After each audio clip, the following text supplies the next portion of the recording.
नमस्कार मित्रांनो. परवा दिवशी आपलं जे काल जे लेक्चर राहिलं होतं त्याच्यातला आपण पुढचा पाठ आज पाहत आहोत. आपण आज सहकारी संस्थेच्या ज्या सभा आहे त्याच्याबद्दल माहिती पाहणार आहोत. त्याच्यामध्ये सभासदांच्या सभा असतील,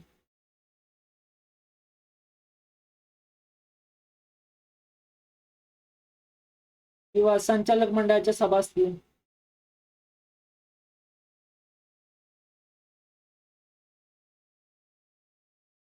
या सर्व सभा आपण पाहणार आहोत.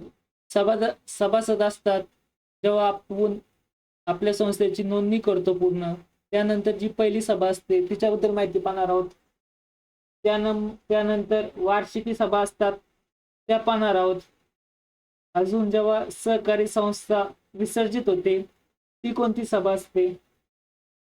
तशाच प्रकारचे संचालकाच्या सुद्धा सभा असतात, त्या कशा असतात, कसे निर्णय घेतले जातात, त्या सर्व गोष्टी आपण पुढे पाहणार आहोत. इथं काय सांगितलंय, सहकारी संस्था ही सभासदांचे लोकशाही संघटन आहे. हे आपल्याला माहिती आहे की सहकारी संस्था ही सभासदांचे लोकशाही संघटन असते. त्यामुळे सहकारी संस्थेचा कारभार लोकशाही पद्धतीने चालवला जातो. सहकारी संस्थेमध्ये व्यवसायाची मालकी असंख्य भागधारकांच्या हाती सोपवलेली असते. जेवढे पण भागधारक आहे त्या सर्वांकडे आपली जी व्यवसाय चालतो सहकारी संस्थेचा त्याची मालकी असते. पण पुढे काय, कोणताही एक वैयक्तिक भागधारकाला व्यवसायाचे निर्णय घेता येत नाही. एकटा व्यक्ती त्याच्यामध्ये मालक नसतो, सर्व मालक असतात. त्यामुळे जो निर्णय घेतला जातो तो समूहानेच घेतला जातो. कोणताही वैयक्तिक निर्णय तिथे लागू होत नाही. संस्थेची ध्येय धोरणे निश्चित करण्यासाठी सभासदांनी एकत्र येऊन चर्चा करायची असते. सभेशिवाय कोणतेही निर्णय घेतले जात नाही. संस्थेचे सर्व निर्णय सभा घेऊन त्यामध्ये सर्वांनी संबंधित विषयावर चर्चा करून ठराव संमत केले जातात. जोपर्यंत सभा होत नाही तोपर्यंत कोणताही निर्णय घेतला जात नाही. जी संस्थेची ध्येय धोरणे असेल ती पण सभेद्वारेच निश्चित केली जाते. अशा प्रकारे संस्थेचे सर्व निर्णय सभा घेऊन त्यामध्ये सर्वांनी संबंधित विषयावर चर्चा करूनच ठराव संमत केला जातो. पुढे काय, सभा आणि या सभेचा अर्थ काय हे पाहणार आहोत आपण. तर सहकार कायद्यानुसार संस्थेच्या कारभारासंबंधी सर्वसाधारण धोरण निर्णय घेण्याचे सर्व अधिकार सभासद व व्यवस्थापन समितीला असतात. कुणाला असतं कारभारासंबंधी सर्व निर्णय धोरण ठरवण्याचा अधिकार सभासद आणि व्यवस्थापन समितीला असतं. पुढे काय, ध्येय धोरण ठरवण्यासाठी व निर्णय घेण्यासाठी त्याने समूहाने एकत्र येणे आवश्यक असते. म्हणून विशिष्ट उद्देशाने ठरवून एकत्र येण्यासाठी सभा बोलवण्यात येते.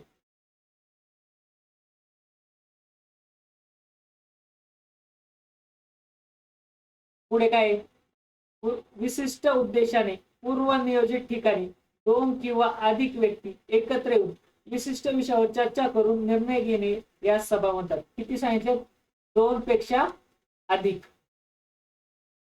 पुढे काय, 2 किंवा अधिक व्यक्तींना कायद्याला मान्यता असलेले उद्देशाने सर्वसाधारण प्रश्नावर चर्चा करण्यासाठी एकत्र येणे म्हणजे सभा होईल. पुढे, सहकारी संस्थेच्या विद्यमान सभासदांना संस्थेच्या अधिकृत पत्त्यावर विशिष्ट दिवशी विशिष्ट वेळी ठराविक तारखेपूर्वी निश्चित केलेल्या विषयावर चर्चा करण्यासाठी एकत्र बोलवून अशा विषयावर सविस्तर चर्चा केली जाते व त्यावर निर्णय घेतले जातात. त्या सभा म्हणतात. एक कार्यक्रम पत्रिका तयार केली जाते, त्याच्यावर त्यांचा पत्ता असतो. सभासद असतील त्यांना पत्र पाठवले जातात. त्याच्यामध्ये काय काय असतं, तर कोणत्या दिवशी सभा होणार आहे, कोणता वेळ असणार आहे, आणि कोणत्या विषयावर आपण चर्चा करणार आहे त्या सर्व गोष्टी त्याच्यामध्ये नमूद असतात.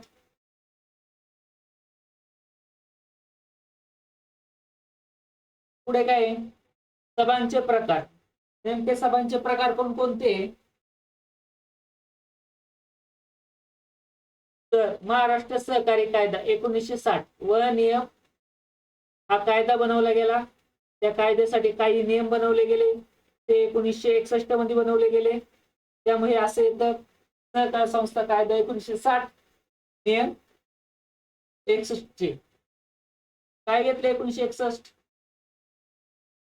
त्याच्यामध्ये सहकारी संस्थेच्या सभांचे म्हणजे सभासदांच्या सभा असतील, व्यवस्थापन समितीच्या सभा असतील, म्हणजेच संचालक मंडळाच्या सभा असतील, असे 2 प्रकार पडत असतात. आणि संस्थेच्या कारभारावर जो कारभार चालतो त्याच्यावर नियंत्रण ठेवण्याच्या दृष्टीने सभासदांच्या सभा महत्वाच्या असतात. तसेच समजा दैनंदिन कामकाज चालवायचं असेल तर दैनंदिन कामकाज कोण चालवतं? तर संचालक चालवतात.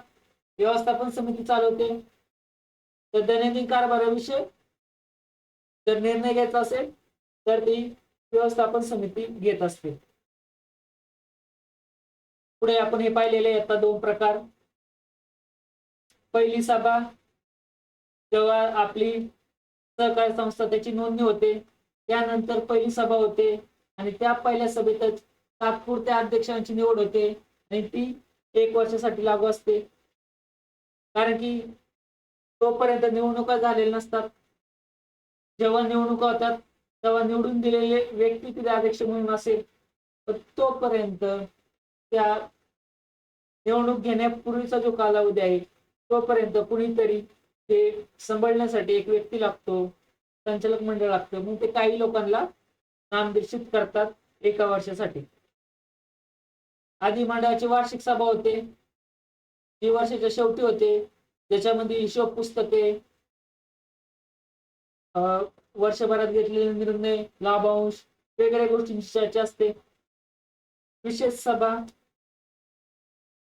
विशेष सर्वसाधारण सभा, याच्यामध्ये काय केलं जातं की एक महत्वाचा मुद्दा असेल किंवा आपल्या सहकारी त्यांनी एक पोट नियम बनवले असतात त्याच्यामध्ये बदल करायचे असेल अशा गोष्टीसाठी विशेष सभा बोलवली जाते. आणि अंतिम आणि शेवटची सभा कशाला बोलवली जाते? जर आपली सहकार संस्था विसर्जित करायची असेल तर ही शेवटची सभा बोलवली जाते. ही जी असते पहिली सभा सभासदांच्या आयुष्यात पहिल्यांदा होते आणि ती एकदाच होते.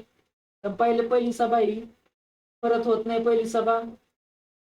आणि अंतिम सभा ही ते सहकारी संस्थेचे सभासद असतात त्यांच्यासाठी शेवटची सभा असते, कारण की त्यानंतर ही संस्था बरखास्त केली जाते. पुढे व्यवस्थापन समितीची पहिली सभा, व्यवस्थापन समितीच्या सभा होत राहतात पुढे, आणि उपसमितीच्या सभा. हे सर्व आपण पुढे डिस्कस करणार आहोत. तर काय सभासदांच्या सभा.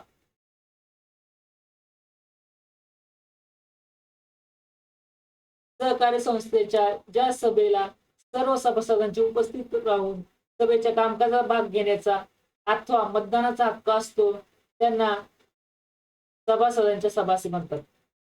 काय सर्व सभासद उपस्थित पाहिजे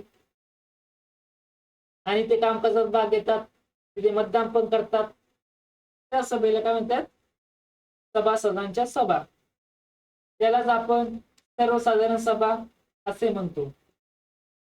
पुढे काय सहकारी संस्थेचे उद्दिष्ट साध्य करण्यासाठी सर्वसाधारण धोरण ठरवण्यासाठी अधिकार सभासदांना असतो.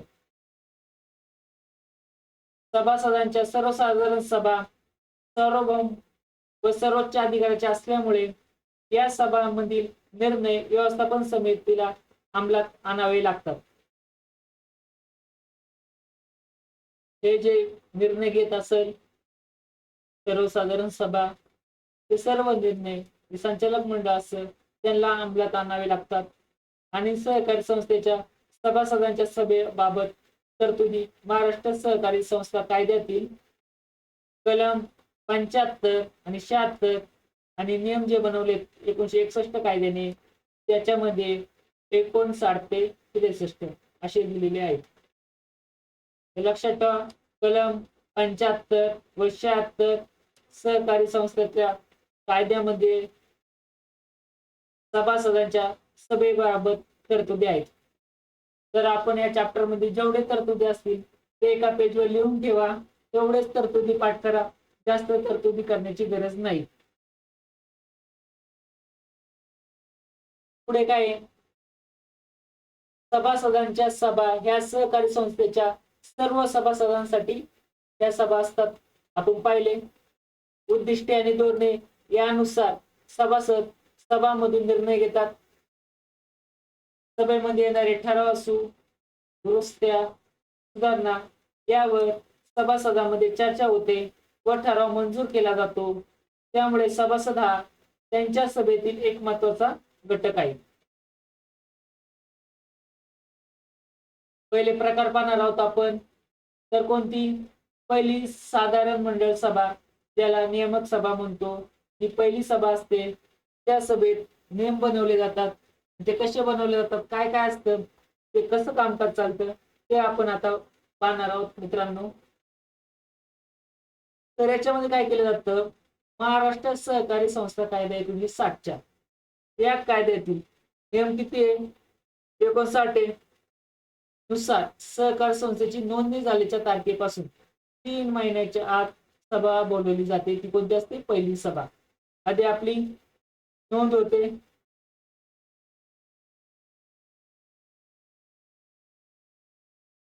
नोंद झाल्यानंतर 3 महिन्याच्या आत सभा बोलवली पाहिजे. आणि तिला कोणती सभा म्हणतात? पहिली साधारण मंडळ सभा किंवा नियामक सभा म्हणतात.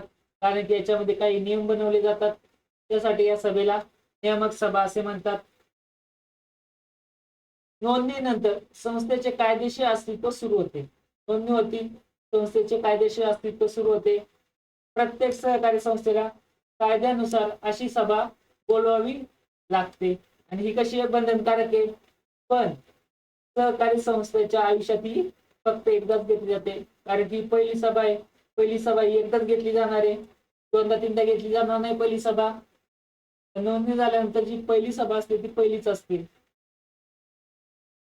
पुढे सभेचा जो मुख्य प्रवर्तक असतो ती पहिली साधारण मंडळ सभा बोलवावी लागते. जो प्रवर्तक असतो आपण बघितलेले 11वी मध्ये प्रवर्तक असतो त्याला काय म्हणतात, कशी कामे करतो, ती सहकार संस्थेची नोंदणी करण्यात त्याचा सहभाग असतो. प्रोमोटर असतो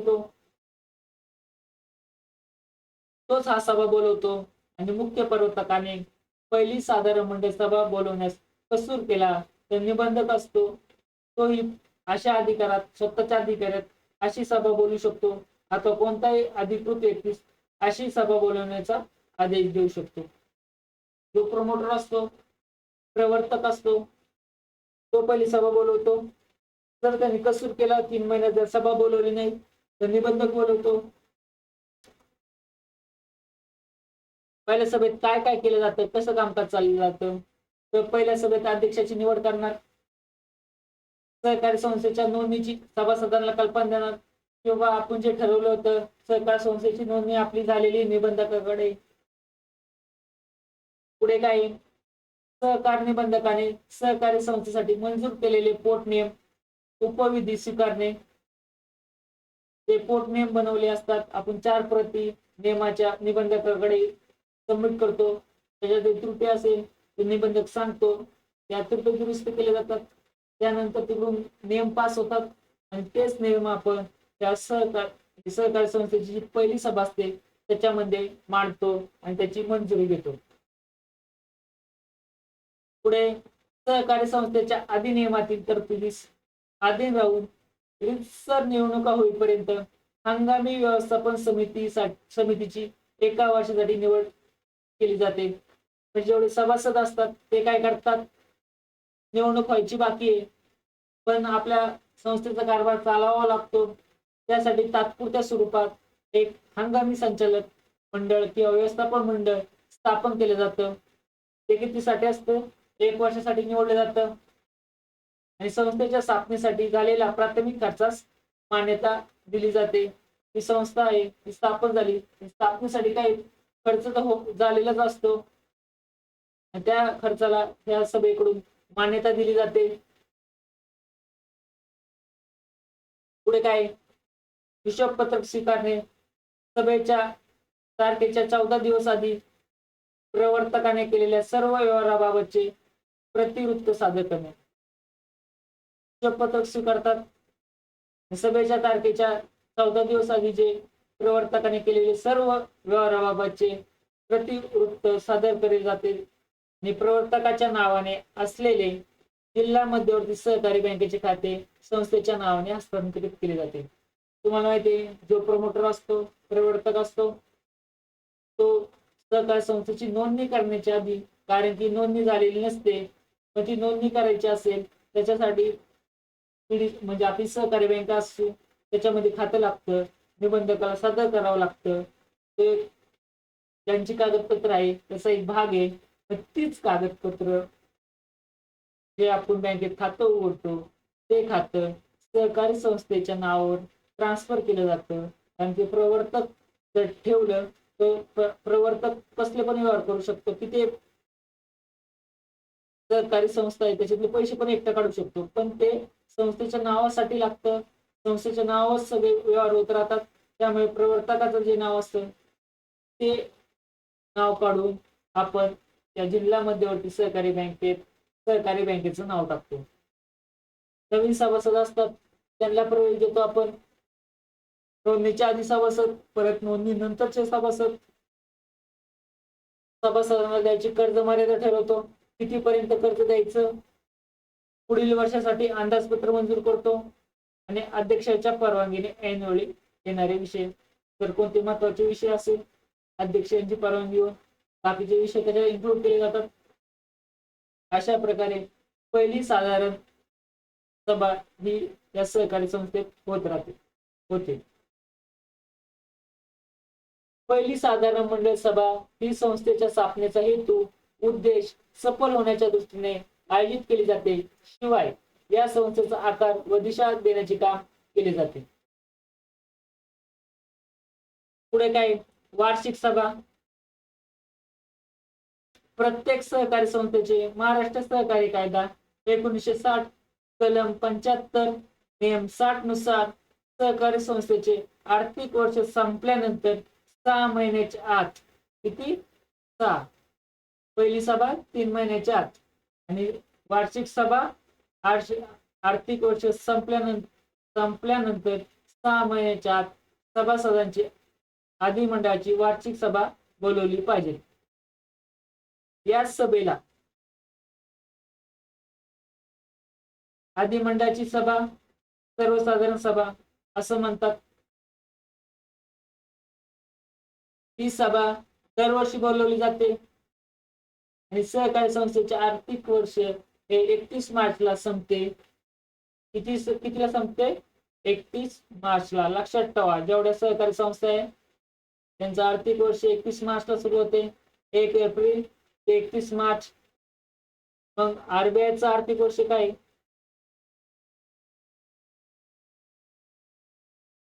आणि आपल्या ज्या नॅशनलाइज बँक आहेत 12, त्यांचं आर्थिक वर्ष काय आहे ते तुम्हाला विचारू शकतात एक्झामला. याच्यावर एखादा क्वेश्चन तर असणारच आहे, त्यामुळे आर्थिक वर्ष हे आपल्यासाठी महत्वाचे आहे. तर आरबीआयचं जे फायनान्शियल इयर असतं, जे आर्थिक वर्ष असतं ते 1 एप्रिल ते 31 मार्च असतं, ज्याप्रमाणे सहकारी संस्थेचं आहे. तर मित्रांनो, नॅशनलाइज बँकेचं काय असतं ते तुम्ही शोधून काढा. पुढे आर्थिक वर्ष संपल्यानंतर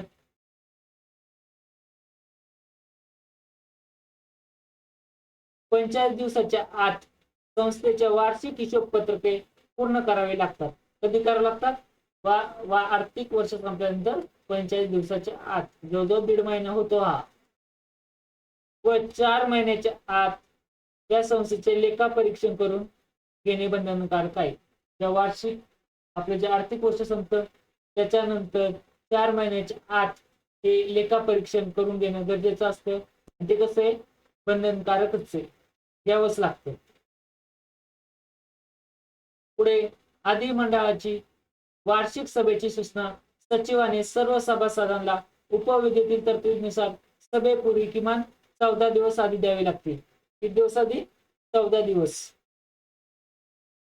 या सभेची सूचना लेखापरीक्षकाला सुद्धा द्यावी लागते. जे लेखापरीक्षक असतात, ज्यांनी हे ऑडिटिंग केलेले त्यांना पण द्यावी लागते. आणि आवश्यक वाटल्यास तो हिशोबा समितीचा खुलासा करण्यासाठी या सभेला हजर राहू शकतो. म्हणजे लेखापरीक्षक असतो त्याला पण त्या सभेला हिशोबाचा खुलासा करण्यासाठी बोलवू शकतात. सहकार कायद्याने सभासदांना मालक म्हणून दिलेल्या अधिकाराचा वापर या सभेला सामूहिकरित्या करून संस्थेच्या वर्षभरातील कामकाजाचा याच्यात आढावा घेतला जातो. आणि सर्वसाधारण सभा क्रियाशील सभासद या सर्वसाधारण सभेमध्ये उपस्थित राहतात. म्हणजे सर्वसाधारण सभासद असून क्रियाशील सभासद असून हे सर्व हे सर्वसाधारण सभेमध्ये उपस्थित राहत असतात. आणि संस्थेच्या व्यवस्थापन समितीने वर्षभरातील केलेल्या कामकाजाची ते मूल्यमापन करत राहतात.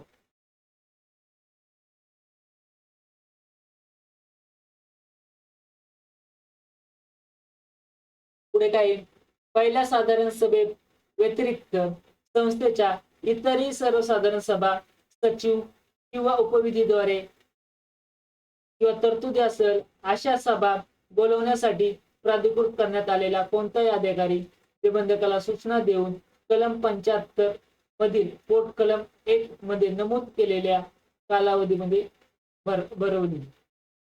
काय सांगितले,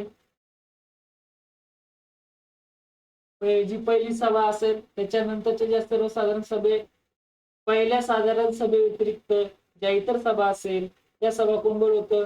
सचिव.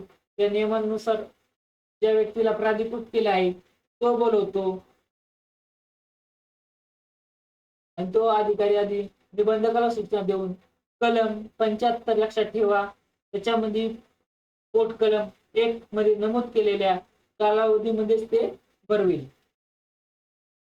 पुढे काय, पूर्वी कलम 75 मध्ये वार्षिक सभेला मुदतवाढ देण्याची तरतूद होती व त्याचा अधिकार शासनास होता. परंतु नवीन दुरुस्तीनुसार कोणत्याही परिस्थितीत संस्थेच्या समितीस संस्थेचे आर्थिक वर्ष संपल्यापासून 6 महिन्याच्या आत म्हणजेच 30 सप्टेंबर पूर्वी अधिमंडळाची वार्षिक सभा घेणे बंधनकारक असते.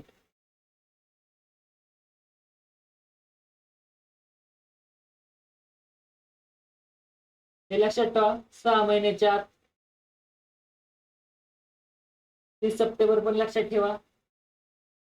पुढे काय, अधिमंडळाच्या वार्षिक सर्वसाधारण सभेचे कामकाज कसे चालते, याच्यामध्ये अध्यक्षाची निवड करतात.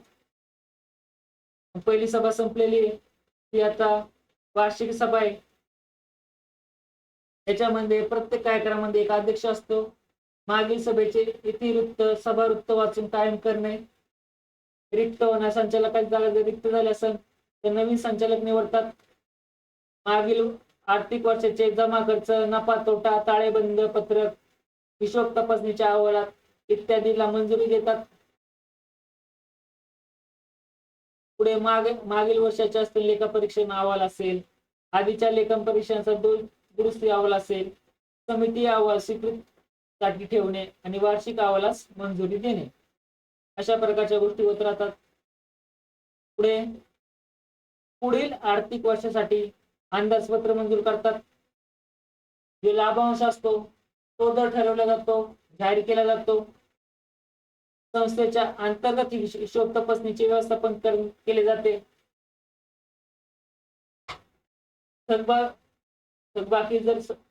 थकबाकीदार जर सभासद असेल त्यांच्यावर काही कायदेशीर कारवाई केली जाते. सभासदांना देण्याच्या कर्जाची मर्यादा ठरवली जाते. त्याचबरोबर संस्थेत जे शिल्लक रक्कम असेल त्याच्या विनियोगासाठी योजनेवर चर्चा केली जाते. जी शिल्लक रक्कम राहिली ती अजून कशामध्ये गुंतवायची किंवा कोणाला कर्ज द्यायचं याच्याबद्दल सुद्धा चर्चा होते. पुढे अधिनियमाच्या किंवा कोणत्याही नियमाच्या तरतुदीनुसार नियमानुसार निबंधकाने मागवलेली व इतर कोणत्याही माहिती सभेपुढे ठेवणे.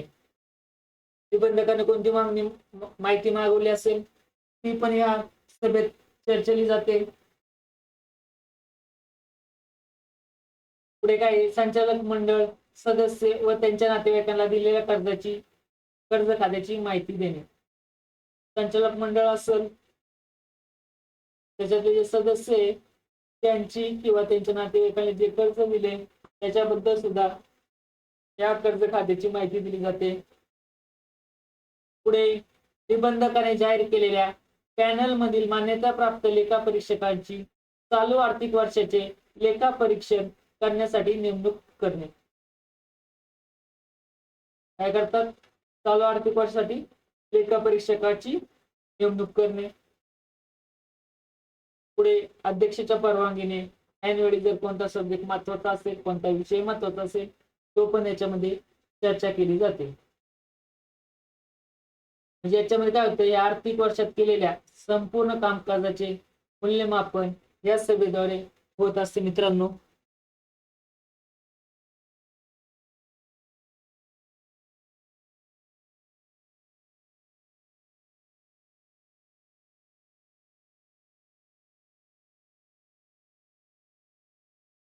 पुढे काय, आधी मंडळाची विशेष सभा किंवा विशेष साधारण सभा हे कधी आहे, ती कधी बोलली जाते? कलम 76 नुसार. लक्षात ठेवा, कलम 76 आधी मंडळाची विशेष सभा आहे. त्याच्यात अत्यंत तातडीच्या कामासाठी बोलवण्यात आलेली सभा म्हणजे आधी मंडळाची विशेष सभा.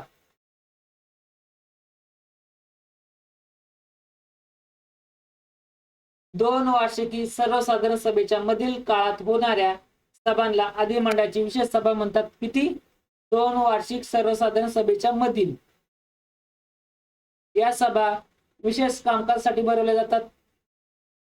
काही तातडीच्या विषयांच्या सभासदांच्या सभेची मान्यता घेणे आवश्यक असते. काही तातडीचे विषय असतील त्याच्यासाठी सभासदांची मान्यता लागते, त्यासाठी सभा बोलवतात. पुढे काय, कलम 76(1) मध्ये आधी मंडळाची विशेष सर्वसाधारण सभा कोणास बोलवण्यात येईल याची तरतूद आहे.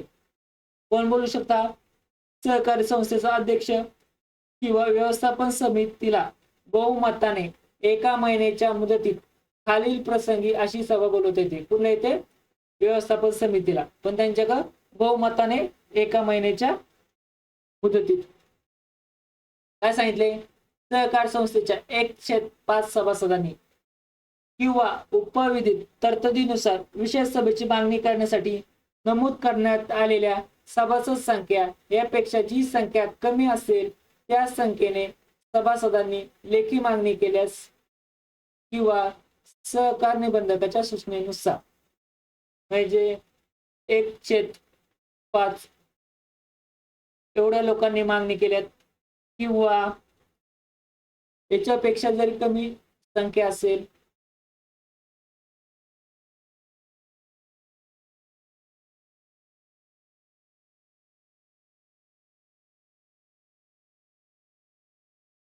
म्हणजे 1/5 एवढी लोकांचं जर बहुमत असेल तर ती सभा बोलवली जाते. पण कधी काही संस्थेमध्ये नियमामध्ये 1/5 पेक्षा पण जास्त कमी असेल तरी सभा बोलवली जाऊ शकते. अशी जरी नियम असेल तर त्या नियमाला धरून पण सभा बोलवली जाते. पुढे निबंधक म्हटलं अशी सभा बोलवा तर बोलवली जाते. किंवा सहकारी संस्था संघीय संस्थेची सभासद असेल तर संघीय संस्थेचा अधिकारी, म्हणजे समजा आपली सहकारी संस्था मल्टी स्टेट असेल तर केंद्र सरकार अशी सभा बोलवू शकतो किंवा त्यांचा जो अधिकारी आहे त्याला सांगू शकतात की अशी सभा बोलवण्यात यावी. पण तो जाहीर करतो की जी मल्टी स्टेट आपली सहकारी संस्था आहे त्यांनी ही सभा बोलवावी. पुढे व्यवस्थापन समितीने सूचना केल्या. जर व्यवस्थापन समिती म्हणली की अशी सभा घेणे गरजेचं आहे तेव्हा सुद्धा ही सभा बोलवली जाते. सहकारी संस्थेच्या पोटनियमातील तरतुदीनुसार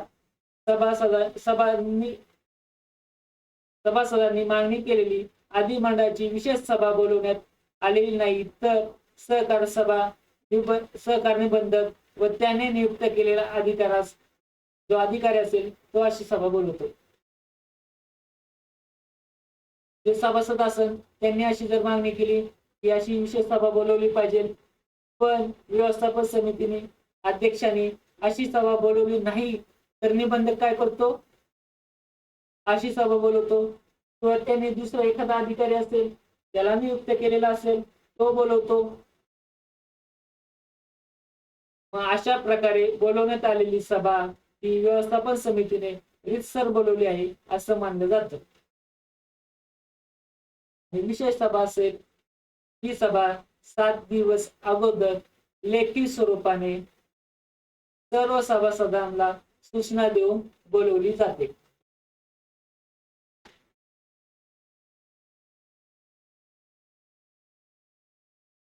पुढे काय कामकाज होतं. संस्था असेल त्याच्यातले पोट नियमात दुरुस्ती करायची असेल, कायद्यात दुरुस्ती करायची असेल किंवा पोट नियमातील जबाबदारी कलमात बदल करायचा असेल, ज्या सहकारी संस्थेचे पोट कलम आहे त्याच्यामध्ये सांगितलं असेल ही जबाबदारी ह्या व्यक्तीला, ती जबाबदारी त्या व्यक्तीने सांभाळायची, त्याच्यामध्ये काही जबाबदारीमध्ये फरक करायचा असेल, संस्थेच्या नावात बदल करायचा असेल, संस्था हस्तांतर, विसर्जन, रूपांतर किंवा एकत्रीकरण करायचं असेल किंवा सहकारी संस्थेच्या अधिकृत भाग भांडवलात वाढ करायची असेल, भागाची दर्शनी मूल्य वाढवायचं असेल किंवा सहकारी संस्थेच्या विकास प्रकल्पाला मान्यता द्यायची असेल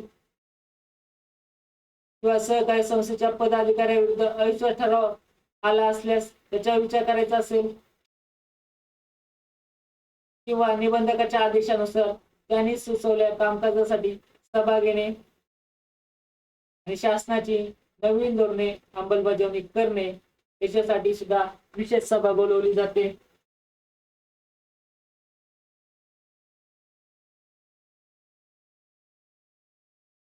विशेष कारणासाठी अचानक उद्भवलेल्या परिस्थितीवर निर्णय घेण्यासाठी अधिमंडळाची विशेष सभा बोलवली जाते. कशी? विशेष कारणासाठी एखादी अचानक उद्भवलेली परिस्थिती असेल त्याच्यावर निर्णय घेणे गरजेचं असेल तर सर्वसाधारण सभेच्या आधी ही विशेष सभा बोलवून टाकतात आणि या सभेत व्यवस्थापन समितीच्या ठराव विरुद्ध शिफारसी विरुद्ध सुद्धा ठराव मंजूर होऊ शकतो. त्यांच्या नियमांना पण संचालक मंडळाने जर एखादं चुकीचं काम केलं असेल, चुकीच्या नियमानुसार काम करत असेल त्याच्यावर सुद्धा ऑब्जेक्शन घेता येतं. पुढे अंतिम सर्वसाधारण सभा किंवा शेवटची सभा सहकारी संस्थेच्या आणि सभासदांच्या आयुष्यातील ही अखेरची सभा असणार आहे, कारण त्यानंतर आपली सहकार संस्था विसर्जित होणार आहे. सहकार संस्थेच्या विसर्जनाची प्रक्रिया पूर्ण झाल्यानंतर ही सभा बोलवली जाते. विसर्जन प्रक्रिया पूर्ण झाल्यानंतर अंतिम सर्वसाधारण सभा म्हणजे सहकारी संस्थेच्या कायदेशीर शेवट असतो. त्यानंतर सहकारी संस्था बंद करावी लागते. पण या संस्थेच्या विसर्जनाचे काम पाहण्यासाठी निबंधक ऋण परिशोधकाची नेमणूक करते. एक ऋण परिशोधक एक अधिकारी असतो, त्याची नेमणूक करतात. याच्यामध्ये गणसंख्या सभेसाठी किती सभासद उपस्थित राहावेत अशी कोणती संख्या सांगितली नाही. समाप्तीकरण किती प्रकारचं असू शकतं? 3 प्रकारचं. आपण स्वखुशीने करू शकतो, सक्तीने करू शकतो किंवा निबंधकाच्या आदेशानुसार समापन किंवा व्यवहार गुंडाळू शकतो. या सभेत संस्थेचे विसर्जन प्रक्रियेचा आढावा घेतला जातो. संस्थेच्या कारभारात आलेले अपयशाची कारणे दिली जातात. संस्थेची देणी पूर्ण झाल्यानंतर जर काही रक्कम शिल्लक राहत असेल तर त्याची माहिती व रकमेचा विनियोग इत्यादी बाबीवर चर्चा होते. संस्थेच्या नेमण्यात आलेल्या विलय अधिकारी, ऋण परिशोधक अधिकारी विसर्जनाची प्रक्रिया पूर्ण झाल्यानंतर ही सभा बोलवितो आणि सहकारी संस्थेच्या आयुष्यातील ही शेवटची सभा असते, कारण या सभेनंतर ऋण परिशोधकाच्या अहवालाच्या आधारे संबंधित संस्था बंद झाल्याचे आदेश सहकार निबंधक देतात. तर पुढे आपण व्यवस्थापन समितीच्या सभा किंवा संचालक मंडळाच्या सभा आहे त्या पाहणार आहोत. थोडा चॅप्टर मोठा आहे, थोडा वेळ लागतो, पण महत्वाचा आहे मित्रांनो. याच्यावर प्रश्न विचारू शकतात. कलम थोडे व्यवस्थित करा. कमी कलम आहे वेगळ्या पेजवर लिहून काढा, तुम्हाला ते लक्षात ठेवायला बरं पडेल. इथे काय व्यवस्थापन समिती संचालक मंडळाची पहिली सभा. सहकार संस्थेची नोंदणी झाल्यानंतर सभासदांच्या पहिल्या सर्वसाधारण सभेत व्यवस्थापन समितीची एका वर्षासाठी निवड होते. आपण पहिले मगाशी एका वर्षासाठी संचालक मंडळ असतं. जेव्हा नोंदणी होती तेव्हा व्यवस्थापन समितीची पहिली सभा होते, तिला संचालक मंडळाची किंवा व्यवस्थापन समितीची पहिली सभा असे म्हणतात. व्यवस्थापन मंडळ निवडल्यानंतर जी सभा होते त्यांची पहिली सभा होते.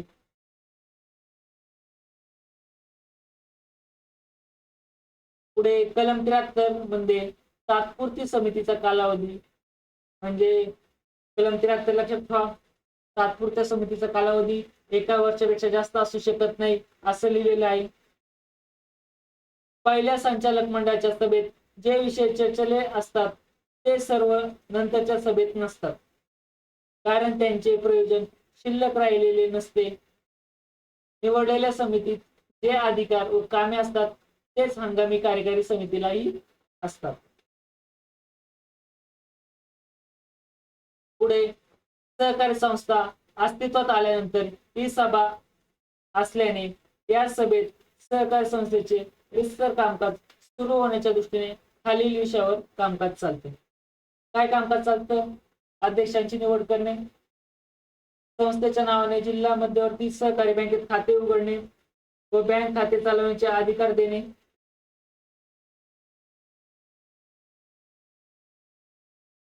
जे अध्यक्ष असतो त्याला ही बँक खाते चालवण्याचे अधिकार दिले जातात. पुढे अधिमंडळाच्या सर्वसाधारण सभा संपेपर्यंत कामकाज चालवण्यासाठी पदाधिकाऱ्यांची निवड करणे, जो आपला स्टाफ असेल त्याची नेमणूक करणे, सभेच्या पहिल्या अधिमंडळाच्या सभेनंतर झालेल्या खर्चास मंजुरी देणे, कर्ज मर्यादा निश्चित करणे, अंदाजपत्रकाची मंजुरी देणे, सहकार संस्थेची जी कागदपत्र असेल त्याच्यावर सह्या करण्याचा अधिकार देण्यावर निर्णय घेणे, ती जी सह्या असतात कोण लिगली ती सह्या कुणाची सह्या ती लिगली धरली जावी, त्या व्यक्तीचे नाव सुचवले जातात, ते अधिकार कुणाला द्यायचे ते ठरवले जातात,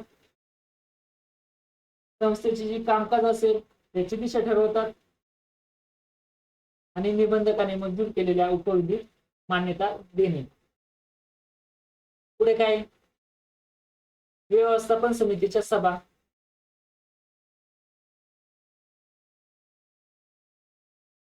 सहकारी संस्थेच्या व्यवस्थापन समितीच्या पहिल्या सभेनंतर या सभा होतात. कधी होतात? पहिल्या सभेनंतर ज्या सभा होतात त्या व्यवस्थापन समितीच्या सभा म्हणतात. सहकारी संस्थेच्या पोटनियमानुसार तरतुदीनुसार किमान 3 महिन्यातून एकदा किंवा दर महिन्यात व्यवस्थापन समितीची सभा आयोजित केली पाहिजे. किती? दर महिन्याला करू शकता, नाही तर किमान 3 महिन्यातून एकदा तुम्ही बोलवलीच पाहिजे ही सभा. व्यवस्थापन समितीची सदस्य संख्या कमाल संख्या 21 पेक्षा अधिक असणार नाही. किती सांगितली? जास्त 21 सांगितलेली आहे. आपण 11वीला पाहिलेलं हे सर्व. संचालक मंडळाची सभेची नोटीस 7 दिवसाच्या पूर्वसूचनेने पाठवणे आवश्यक आहे. ही बैठक व्हायची त्याची नोटीस 7 दिवस आधी त्या सर्व संचालक मंडळाला गेली पाहिजे आणि या सभेतून संस्थेचे दैनंदिन कार्य व व्यवसाय समिती व्यवसाय असेल तर त्या संबंधीचे कामकाज चालवले जाते. काय केलं जातं, मागील सभेचे इतिवृत्त वाचून कायम करणे, नवीन सभासदांचे प्रवेश अर्ज असेल ते मंजूर करणे, भाग हस्तांतर करत असेल कोणी तो मंजूर करणे, लाभांश दर किती असावा त्याची शिफारस करणे, मागे कोणते कर्ज असेल थकबाकी असेल त्याच्यावर निर्णय घेणे, कर्ज वसुली करणे, थकबाकीवर कारवाई करणे, सेवक वर्गाची नेमणूक करणे, कामाचे वाटप, सेवकांची बढती बदली, सहकारी संस्थेकडे असलेल्या निधीचा सुरक्षित गुंतवणूक करणे, हिशोब पत्रके, वार्षिक अहवाल, ताळेबंद पत्रके, त्यापुढील वार्षिक अंदाजपत्रक तयार करून वार्षिक अधिमंडळाच्या सभेत पुढे मंजुरीसाठी ठेवणे. हिशोब पत्रके असेल, वार्षिक अहवाल असेल, ताळेबंद पत्रक असेल, हे सर्व सभेपुढे मंजुरीसाठी ठेवणं, आवश्यकतेनुसार उपसमित्या तयार करणं आणि हिशोब तपासणी करणं. जे तपासणी अधिकारी असेल त्याच्याकडून हिशोब तपासून घेणे, हिशोबात दोष असेल दुरुस्ती अहवाल स्वीकारणे आणि त्याबद्दल कारवाई करणे.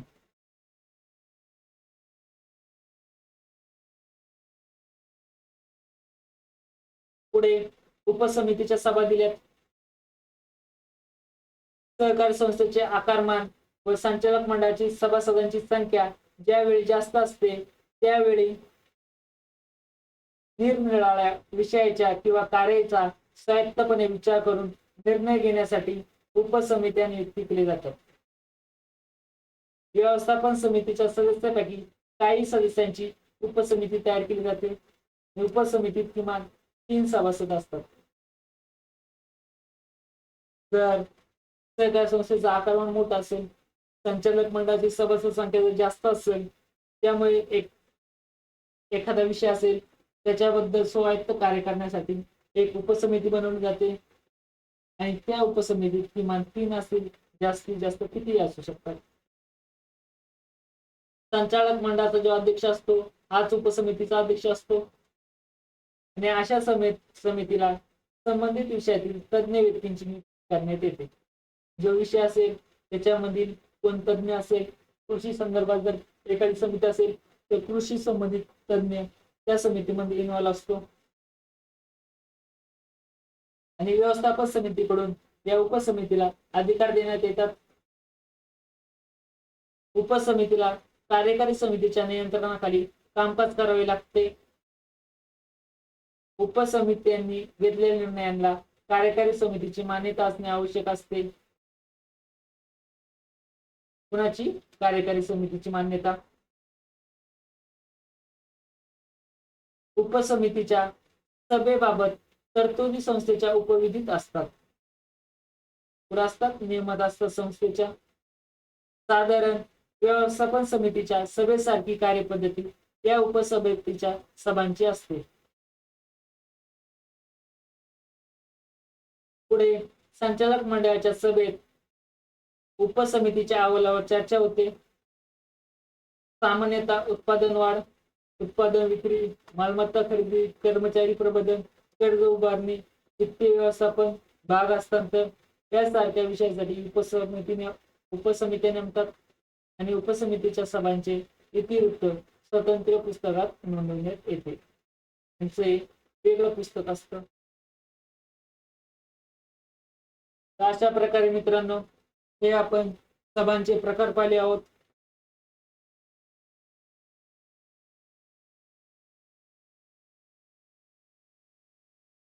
उद्या आपण हा चॅप्टर एंड करूयात, याचे MCQ घेऊयात आणि पुढचा आपला एक 5वा चॅप्टर आहे तो कम्प्लीट करून तुम्हाला देऊयात आणि त्याच्यानंतर अजून एक लेक्चर घेऊयात की जे इन्क्लुझिव्ह असेल, एक्स्ट्रा पार्ट असेल.